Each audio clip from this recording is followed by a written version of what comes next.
Every Tuesday, you can get yourself a copy of our newspaper, iDiskiTV, for absolutely free. Every shop right in the Gauteng province, you just go there, get yourself the paper. And on Fridays, the paper will be available across the nation on our website, iDiskiTimes.co.za. iDiskiTV powered by World Sports Betting. Stellenbosch won, Orlando Pirates won on a rainy day in the Western Cape. My old stomping ground, Tso Vilakazi, our analyst. A very interesting game, because you would think that traditionally, in the way that we understand these clubs, that Stelenbosch was Pirates and Pirates was Stellenbosch in the way that they were playing. But of course, in the last 2 years, Stellenbosch has been a stable team, finishing in the top 4, top 5. What did you make of the game, sir? Kulega mbuluse wena mfethu. Yes, sir. Mbuluse Justice. Easy. Mbuluse Drake, mbuluse Junior Khanyi. Mbuluse nane makhaya. Ngicela support nje iDiskiTV. Ngizobeka nje njalo ngichike futhi. Mr. Tso. Mr. Ngeo, what a football. What a football. I said it last season ngathi something is happening lapha no Stellenbosch. Because from way back knowing also Steve Barker, from way back kuma-tax ukuza kwakhe bengasilo umuntu udlala lebhola elinje. But in the past 2 seasons, something is happening. There's something that is cooking lapana, and you can taste that food. Look at the ball idlalwa Stellenbosch. Mr. Ngeo, you know, besekusele ukuthi kuswapwe ama-jersey kuthiwe nayi Pirates ngapha lena Stellenbosch. Because the way Stelenbosch, you know, they could build a player from the back until the final third bamese. But when you look at the Pirates,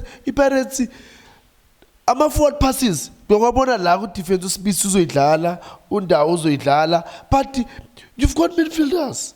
What's happening like in the midfield? What's happening? Because amabhola abawathola, they always go wide. Yeah, maybe game plan the Pirates, that's how their coach defenders, you the ones that you can play the forward passes, but midfielders you can play them wide. And see Lodge has been in the field of play, is not giving the team anything. Whether the team is defending, whether the team is attacking, I don't see him. Lodge, if somebody is doing a good job as a right wing, Lodge needs to compete with that person. And if he can't put that person in the pension, it's so simple, because now they're trying to create a position for him. He's not giving the team anything. And where Manasa in team when it comes to playing, where Manasa when it comes to defending. So I don't know, because there's 2 things that you need to do. Or either you're good with the ball or you're good without the ball.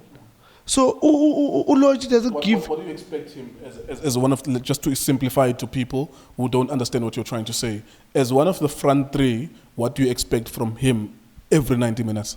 Look, with the experience now, there's 2 things. Or either you create or you score. With the experience, Lodge has been playing Bafana internationally. Or either you create or you score. But in these 2 things, he doesn't do that. He doesn't give the team anything. And I don't know what coach Ienzanjan. I've got questions, but I've got questions from Pirates, but I've got answers from Stellenbosch. When you look at these 2 teams, Stellenbosch baba promoted those players babo abadlala ku Disc Challenge. They play as if they've been in this season in, season out. Look at the Titus, Van Veek. Konanye left back, I was saying, and Diaz, no Diaz. I forgot his name. Look, they're showing you Uguti what they're doing at Stellenbosch. They're doing a very good job. Because these boys, the way they've played today, look at Umteto in that midfield, was bossing that midfield. You know, winning the balls, starting the moves in that midfield, getting to the final third, creating chances. Van Veek, he nearly scored. Look at the goal Mendietta, where you've got tall guys, you've got Tunda, you've got Sibisi, you've got Mayela, but now show Tilapana, Uzile Wakora. Yeah, I don't know. Pirates, they don't play like a big team. I don't know whether is it quality or what, because when you look at these 2 teams, Pepin, Pirates should win the game against Stellenbosch with the players about now. But now when you look at Stellenbosch, they're a big team. Tells you something about coaching, though, isn't it? Because in as much as you could say that on paper, there's like 19-year-olds, I'm 18-year-old, I'm 20-year-olds, Stellenbosch. Shout out to Udino van Rooyen as well, because he always performs every season. Is the one player. This team somehow want us to tell them about every player that they need to be signing. Dino van Rooyen, Junior Mendietta, Lendono Titus Namtlanje, again, is going to be a replacement. Ashley Dupree as well. But what does it tell you about the coaching? Because, I mean, it means you can take the framework of 11 players and make them play in a system and you do well, whereas on the other side, they are star players, but you can't make them play well. You know, for Steve Barker, I clap hands. You know, we always say we want to see football. What is Stellenbosch they're doing? That's football.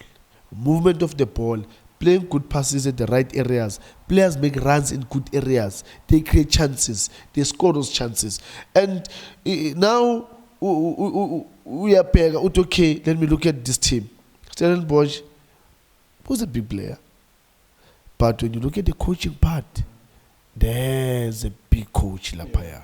Because when you look at how they play, the way they build up from the back, the way they squeeze that midfield when Paris have got the ball, they're forcing them to go wide and squeeze them. As soon as they go wide, everyone is squeezing them and win the ball, they spread it up and start to play. It tells you there's a coaching, Lapaya. But now when you look at the Pirates, you know, with the ball, they're not giving you, what do you expect from Orlando Pirates, from a big team. Without a ball, they're still stretched out where the spaces in between those midfielders and defense, where, Stellenbosch, they will be able to get in those pockets. Yes. I think the coaching from the technical team Pirates, I have my doubts. All right. Maybe it might take them time. I'm going to ask you a last question. Maybe it should take them time because, of course, Uchoza Rivero has just joined Orlando Pirates now, whereas Steve Barker has been at Stellenbosch for at least 3 years, if I'm not mistaken, even more. But at least 3 years. Let me ask you about Bienvenu Evanga. He scored a goal against the Swallows. And then, maybe after the 60th minute, because of missing so many opportunities in that game, they started booing him and asking him to be changed. Kulameche Swallows. Yeah. He plays today as well. I think maybe there was a lack of supply. But what I would ask you is, what are you learning from him? Framework in the system Orlando Pirates. Does it suit them? Is it time to maybe check out Ulepasa, or you give him more opportunities, or you go and grab Peprandowski? What do you think about just number 9 Orlando Pirates? Should they even be playing with number 9? As long as the Pirates, they still have these midfielders, they will pull the strikers. We can call any top striker, even Haaland himself, they will pull him because of one thing. The midfielders, they don't create chances for the strikers. They don't give them the service. It's simple. So now, midfield the Pirates, they don't supply Evanga. Evanga has to make runs wide. So it's runs wide. Where is he going to get the ball?